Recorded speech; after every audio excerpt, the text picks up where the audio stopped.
Hello! Alors aujourd'hui je fais une petite vidéo, très courte je pense, sur le passage chez le garagiste. On devait faire le plein du camion à peu près à la moitié du voyage, parce que normalement c'est tous les 5000 km. On en a fait 7000, mais comme le camion est très vieux, en fait l'huile des vidanges s'est améliorée entre temps, donc normalement on peut faire plus écarté quoi les vidanges, mais on l'a fait du coup. Voilà, je vous emmène dans cette journée un peu spéciale et un peu chère aussi. Voilà. On s'est donc rendu à un Renault Truck qui était à côté de Brindisi.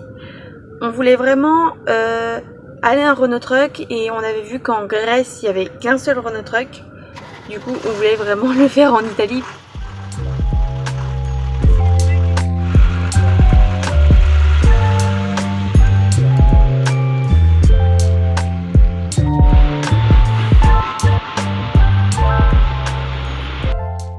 On a rencontré un seul petit problème qui était de lever la cabine. En fait, la dernière fois qu'on avait levé la cabine, il n'y avait rien. Il n'y avait pas la galerie.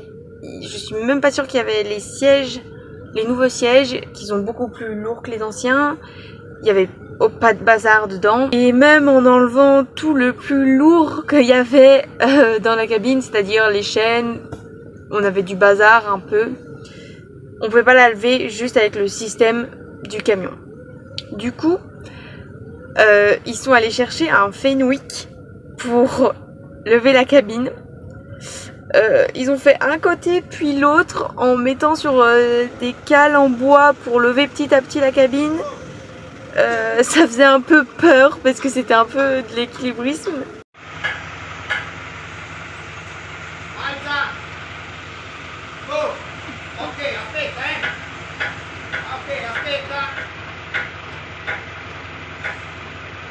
Mais bon, ils y sont arrivés, ils ont pu faire la vidange, tout allait bien, et voilà.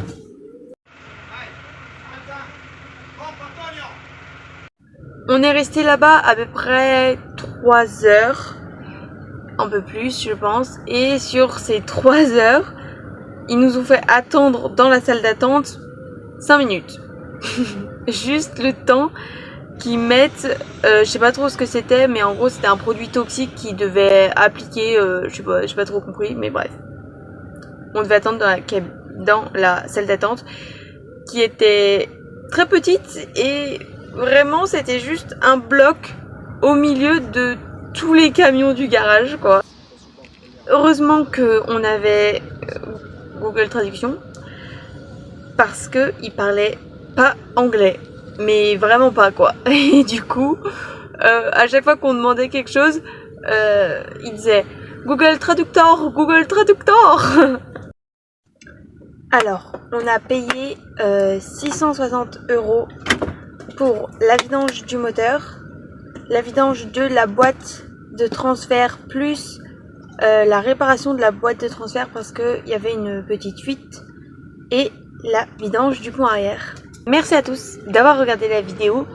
Elle était pas très longue parce que j'avais pas non plus 12 000 trucs à dire. Comme d'habitude, likez, commentez et abonnez-vous. Et puis je vous dis à la semaine prochaine. Bisous.